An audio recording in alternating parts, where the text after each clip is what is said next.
뭐 화가 치밀어 오르거나 아니면 깊은 슬픔에 빠졌을 때 세상이 온통 그 감정 하나로 그냥 싹 물들어 버리는 것 같은 그런 순간 있잖아요. 그렇죠? 내가 감정의 주인이 아니라 꼭 감정이 내 주인이 돼서 나 막 휘두르는 것 같은 느낌이요.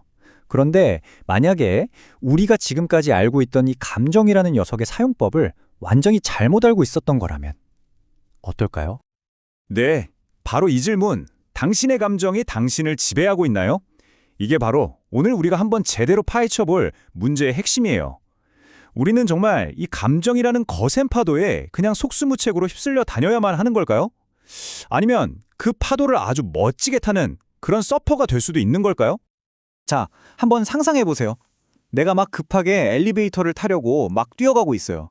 근데 안에 있는 사람이 나랑 눈이 딱 마주쳤는데 얄밉게 닫힌 버튼을 누르는 거예요. 와, 진짜 속에서 막 천불이 나죠? 아니, 저 사람 뭐야? 하는 생각이 막 절로 들잖아요. 근데요, 만약에 그 사람이 사실은 열린 버튼을 눌러주려다가 실수로 잘못 누른 거라면요? 어때요? 이야기가 완전히 달라지죠? 우리의 감정이 딱 이렇다는 거예요. 눈앞에 딱 보이는 그 찰나의 상황에 대한 우리의 첫 번째 반응일 뿐이지 그게 전체 진실은 아닐 수 있다는 거죠. 감정을 제대로 다루려면 일단 이 녀석이 어디서부터 오는지 그 근원부터 좀 살펴볼 필요가 있겠죠. 일종의 감정 지도가 필요한 셈인데요. 놀랍게도 불교에서는 아주 오래전부터 삶의 보편적인 고통에 대한 굉장히 체계적인 지도를 가지고 있었어요. 자, 한번 같이 들여다볼까요? 이게 바로 팔고라고 불리는 8가지 고통입니다. 자, 표를 보시면 왼쪽에 있는 4가지, 태어나고, 늙고, 병들고, 죽는 것. 이건 뭐 우리가 어떻게 할 수 없는 그냥 인생의 기본 설정값 같은 거죠. 누구도 피할 수 없어요. 그런데 진짜 중요한 건 바로 이 오른쪽에 있는 4가지입니다. 사랑하는 사람과 헤어지는 고통, 보기 싫은 사람을 만나야 하는 고통, 내가 간절히 원하는 걸 갖지 못하는 고통, 그리고 이 모든 것들이 합쳐져서 만들어내는 내 존재는 왜 이럴까 하는 근원적인 불안감. 바로 이 지점에서 우리의 감정이 막 요동치고 폭발하기 시작하는 겁니다. 바로 이 지점, 이 구분이 정말 중요해요. 늙고 병드는 건 어쩔 수 없는 현실이잖아요. 하지만 그것 때문에 내 인생은 이제 끝났어 라고 괴로워하는 건 이건 감정적인 반응이라는 거죠. 그러니까 현실 그 자체와 그 현실에 대한 나의 반응을 딱 분리해서 볼 수 있는 힘, 모든 변화는 바로 여기서부터 시작되는 겁니다. 자, 그럼 이제부터 진짜 핵심으로 들어가 볼게요. 우리가 생각하는 패러다임을 한번 확 바꿔보는 거예요.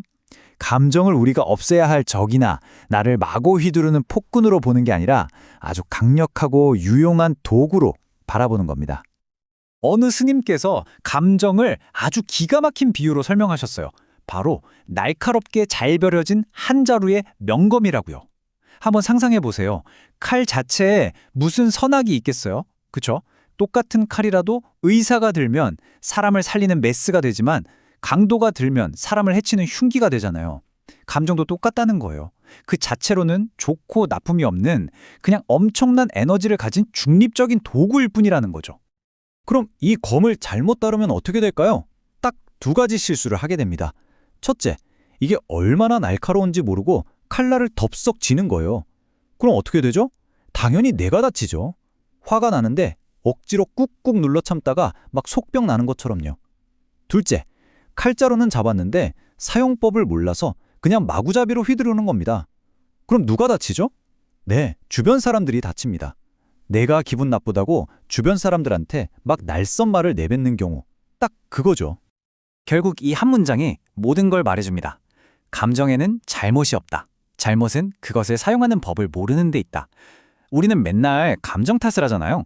너 때문에 내가 너무 힘들어 하면서 모든 책임을 떠넘겨왔지만 어쩌면 진짜 문제는 그 강력한 도구의 사용 설명서를 읽어볼 생각조차 안 했던 우리 자신에게 있었던 건지도 모릅니다. 심지어 우리가 최악의 감정이라고 여기는 분노 있잖아요. 이것마저도 정말 훌륭한 도구가 될 수 있어요.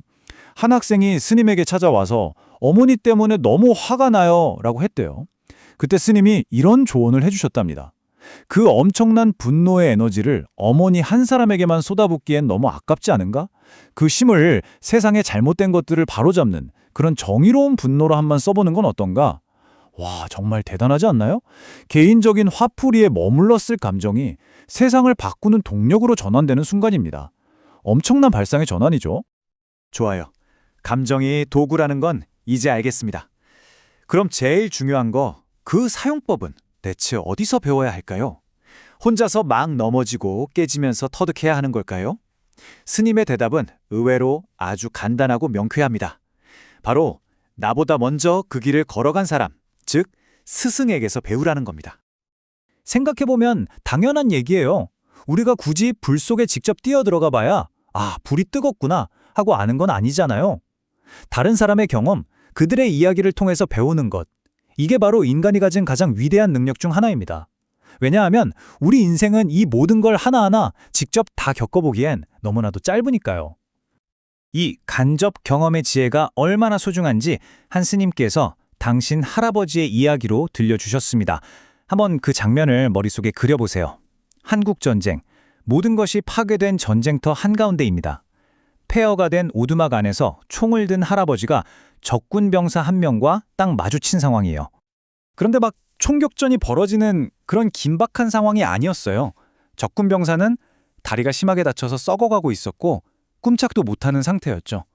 스님의 할아버지 역시 며칠을 굶어서 배가 너무 고팠고요. 그 순간 적개심이나 이념 같은 건 사라지고 오직 살아야 한다는 절박함만이 그 공간을 채우고 있었던 겁니다. 할아버지가 적군에게 물었어요. 먹을 것 좀 있어? 바로 그 순간 정말 믿을 수 없는 일이 벌어집니다.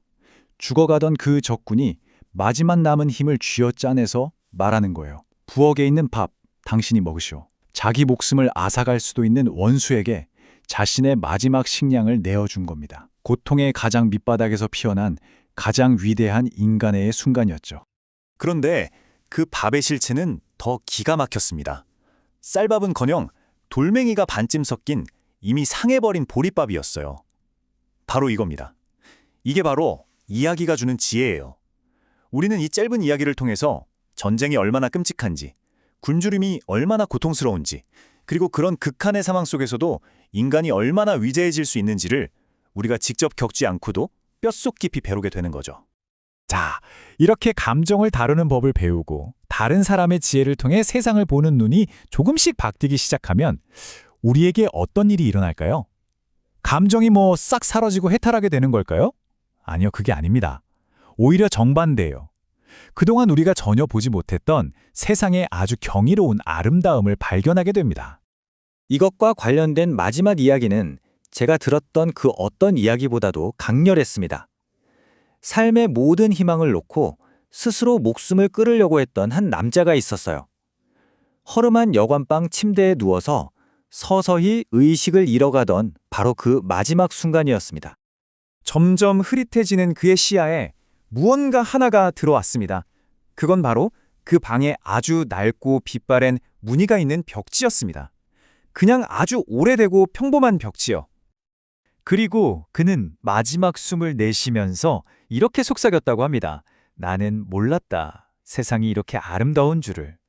평생을 살면서 단 한 번도 눈여겨보지 않았던 그 낡은 벽지 무늬에서 생의 마지막 순간에 이르러서야 그는 세상의 눈부신 아름다움을 발견한 겁니다. 이 이야기가 우리에게 말해주는 건 뭘까요? 아주 명확합니다. 우리는 평생을 분노하고 슬퍼하고 불안해하면서 감정과 싸우느라 너무 많은 에너지를 쏟아붓고 있다는 거예요. 그리고 그 싸움에 정신이 팔려서 바로 우리 곁에 늘 존재했던 이 세상의 수많은 아름다움을 그냥 다 놓치고 살았던 거죠. 감정이라는 이 도구를 잘 다루게 된다는 건 바로 이런 겁니다. 낡고 해진 벽지 한 장에서도 우주의 아름다움을 발견할 수 있는 그런 새로운 눈을 뜨게 되는 것. 자, 오늘 이야기가 끝나면 잠시 하던 일을 멈추고 주위를 한번 둘러보세요. 그리고 여러분의 눈앞에 있는 아주 평범한 무언가를 그냥 가만히 한번 들여다보세요. 어쩌면 여러분이 평생을 찾아 헤맸지만 놓치고 있었던 세상의 가장 큰 아름다움이 바로 거기에 숨어 있을지도 모르니까요.